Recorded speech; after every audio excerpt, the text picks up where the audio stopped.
Hello everyone, I am Saksham Agarwal from Straight Shots here, and I'll be discussing this question, Hotel Nikko, from your SCMP syllabus from the chapter on decision making.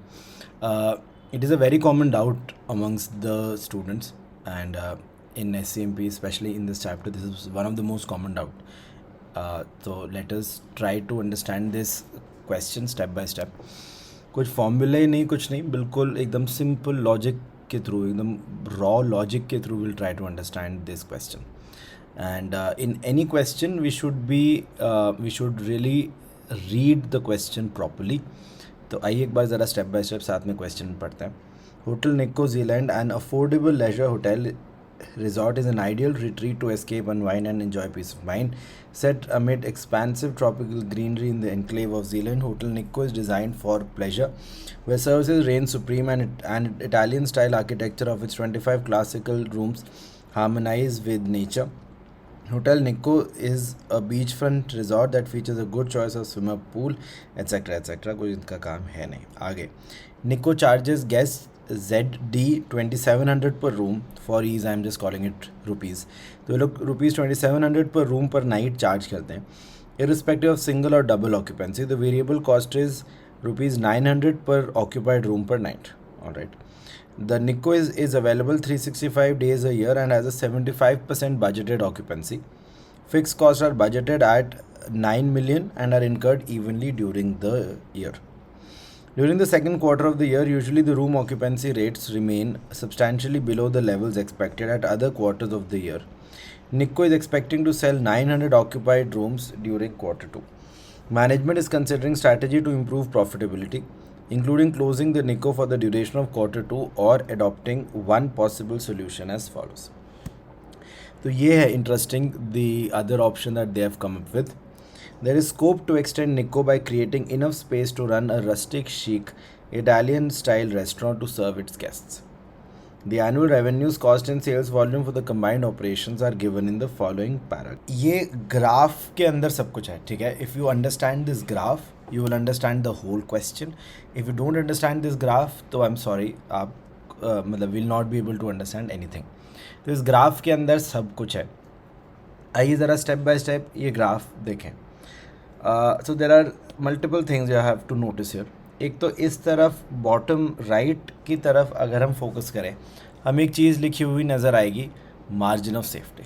हमें एक चीज़ लिखी हुई नज़र आएगी, margin of safety. अब दोस्तों margin of safety क्या होता है आप लोगों को आइडिया होगा. Margin of safety is nothing but a difference between the sales and the break even sales. It is the difference between sales and break even sales. Basically conceptually speaking, break even sale से कितना ऊपर मैं कमा रहा हूँ, या फिर other अभी मैं इतने पे हूँ, मैं कितने से गिरना अफोर्ड कर सकता हूँ मैं ब्रेक इवन तक पहुँच जाऊँ.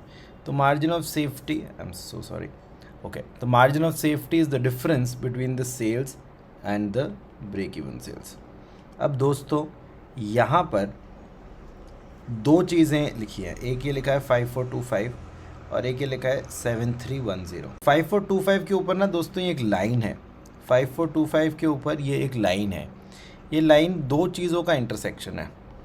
किन किन का? एक है ये सेल्स की लाइन और एक है ये टोटल कॉस्ट की लाइन. अब सेल्स और टोटल कॉस्ट जहाँ पे सेम होंगे वहाँ पे क्या होगा, वहाँ पे आपका ब्रेक इवन पॉइंट होगा. जहाँ पे आपके सेल्स और total sales and total cost same है, that will naturally be your break even point, that will be your point of no profit and no loss. Hence this is what is your break even point. this यानी कि 5425 is your break even point. This is the first thing that you have to conclude from this chart. So 5425 is your actual is your break even number of room nights. अब दोस्तों margin of safety हमारी बात हुई, sales and break even sales के बीच का difference बताता है. ब्रेक इवन सेल्स 5425 है तो एक्चुअल सेल्स 7310 ही होगी. 7310 आपकी एक्चुअल सेल्स होगी इस सिनारियो में. ये बात आप सेकंड समझिए, ये आप सेकंड चीज़ समझिए कि अभी आपकी एक्चुअल सेल्स होंगी 7310 units. 5425 is your break even point. Alright, ठीक है. तो हमने इस तरफ से कुछ इन्फॉर्मेशन उठाई, अब हम इस तरफ से कुछ इन्फॉर्मेशन उठाते हैं. दोस्तों आप देखेंगे यहाँ पे, खैर इधर मेंशन भी है कि फ़िक्स कॉस्ट 12 मिलियन है, बट ये ना भी मेंशन होता तब भी आप कर सकते हैं. देखिए दोस्तों, जब आउटपुट कुछ भी नहीं है, when the output is 0, even then you are incurring a cost of 12 million. What does this mean? This directly means that it is your fixed cost. आपकी जो वेरिएबल कॉस्ट होते हैं तो प्रोडक्शन के साथ वेरी करती है, तो अगर आप कुछ नहीं प्रोड्यूस कर रहे तो वेरिएबल कॉस्ट तो ज़ीरो लग रही होगी, बट तब भी आपकी 12 मिलियन की कॉस्ट आ रही है. कहाँ से? तो 12 मिलियन की कॉस्ट होगी ज़रूर आपकी फिक्स कॉस्ट. तो 12 million is your fix cost. This is the next thing which you have to keep in mind. ये चीज़ें अगर आपको समझ आ गई तो आप ये वाला क्वेश्चन पूरा का पूरा ईजिली टैकल कर सकते हैं. आइए मैं आपको दिखाता हूँ. अब दोस्तों आप लोगों को आइडिया होगा कि आप ब्रेक इवन पॉइंट कैसे निकाल सकते हैं. Break even point is basically where your profit और loss is zero, where effectively your total contribution is equal to fix cost. Total contribution is equal to fix cost, and therefore your break even point effectively becomes fixed cost divided by contribution per unit. Your break even point effectively becomes fixed cost divided by contribution per unit. अब दोस्तों यहाँ पे आपके पास break even point की figure है which is 5425. आपके पास break even point की figure है 5425. आपके पास फिक्स कॉस्ट की फिगर है विच इज़ 12 मिलियन. तो यहाँ से आपका कंट्रीब्यूशन पर यूनिट निकल आएगा. यहाँ से आपका कंट्रीब्यूशन पर यूनिट निकल आएगा. कितना आएगा ज़रा देखिए. Contribution per unit is effectively 12 million divided by 5425. तो ये आपकी फिगर कितनी आ रही है एक बार निकाल के देख लेते हैं. 2211.981 इतना आ रहा है आपका कंट्रीब्यूशन पर रूम नाइट. इतना आ रहा है आपका कंट्रीब्यूशन पर रूम नाइट 2211.981. अब आपको पता है कि आपकी एक्चुअल सेल 7310 है. आपको पता है कि आपकी एक्चुअल सेल 7310 है. तो दोस्तों अगर आप पर रूम 2211.98 का कंट्रीब्यूशन अर्न कर रहे हैं और आपके एक्चुअल नंबर ऑफ सेल 7310 है, तो आप निकाल सकते हैं आपका टोटल कंट्रीब्यूशन कितना होगा. आपका टोटल कंट्रीब्यूशन हो जाएगा इतना. Contribution per room night into the number of room nights, and इसमें से क्या लेस कर दीजिए, अपनी फिक्स कॉस्ट लेस कर दीजिए ऑफ 12 मिलियन.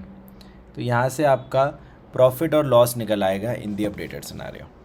यहाँ से आपका प्रॉफिट और लॉस निकल आएगा इन दी अपडेटेड सिनेरियो. कितना आ रहा है 2211.981 इंटू 7310. ये आ रहा है 41,69,581.11. ये फिगर आ रही है.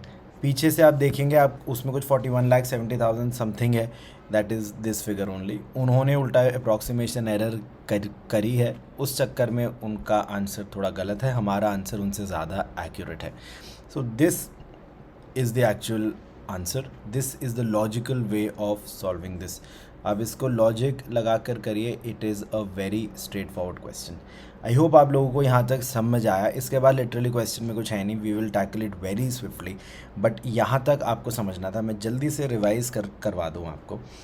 5425 is your break even point because your fixed cost is equal your total cost is equal to your total sales. 7310 is your actual number of sales क्योंकि margin of safety है ये. 12 million is your fixed cost. तो मैंने इस तरफ देखा break even point is fix cost divide by contribution per unit. 5425 is 12 million upon this. यहाँ से मेरा कंट्रीब्यूशन पर रूम नाइट आ गया 2211.981. मेरे को actual number of room nights पता है 2211.981 into 7310. This gives me my total contribution. I will subtract 12 million from that. I will get 41,69,000, which is my actual net profit in the scenario where I am operating the restaurant, right? Overall question ये है कि क्या मुझे करना चाहिए.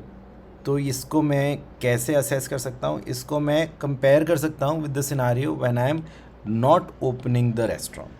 तो मैं when I am not opening the restaurant I think मैं 2700 चार्ज करता हूँ एंड 900 की मेरी वेरिएबल कॉस्ट आती है. तो मेरा कंट्रीब्यूशन पर रूम नाइट होगा 27 minus 900 which is equal to 1800. 1800 पर रूम नाइट मेरा होगा. कितने बेड्स हैं मेरे पास? 25 बेड्स हैं. 75% ऑक्यूपेंसी है. तो 25 into 365 this would be my total room nights. इसका 75%, this would be my actual number of room nights. इसको मैं 1800 से मल्टीप्लाई कर देता हूँ. This will give me my total contribution. इसमें से मैं फ़िक्स कॉस्ट लेस कर देता हूँ. 9 मिलियन आपको क्वेश्चन में गिवन है. तो ये मेरी फिगर कितनी आ रही है, मैं ज़रा निकाल लेता हूँ. 25 into 365 into 0.75 into 1800 minus 9 million. So this is coming out to 33,18,750. This is coming out to 33,18,750. This is the profit that I would have earned had I not opened the restaurant. And this 41,69,000 is the figure that I will earn now. तो I think obviously it is better कि आप restaurant खोलें. कितना increase profit है मैं minus करूँ, 41,69,581. तो ये आपको गेन हो रहा है अराउंड 8,50,000 रुपीज़ का. 8,50,831 रुपीज़ का. यही आपका आंसर है. इसी तरीके से आपका आंसर यहाँ पर प्रेजेंटेड है, राइट. मैं एक बार जल्दी से सॉल्यूशन के ये कुछ फिगर्स आपको दिखाता हूँ. हमारी ये प्रेजेंट प्रॉफिटेबिलिटी आई थी 33,19,000 समथिंग. एंड अगर आप करते हैं तो आपकी ये 41,70,000, जो हमारी 41,69,581 आई थी, 1,000 रुपीज़ का फ़र्क है. Ours is the better answer. And आपको इंक्रीमेंटल प्रॉफिट हो रहा है 8,51,000 का. तो इस तरीके से आप बहुत ही लॉजिकल तरीके से, सिंपल तरीके से सॉल्व कर सकते हैं, प्रोवाइडेड आपको वो ग्राफ समझ आ जाए. ठीक है. तो प्लीज़ लॉजिकली करिएगा, समझिएगा. आप लोगों को कुछ भी डाउट हो, you are welcome to reach out to us and you can just drop a comment and I will reply accordingly. चलो, ऑल द बेस्ट.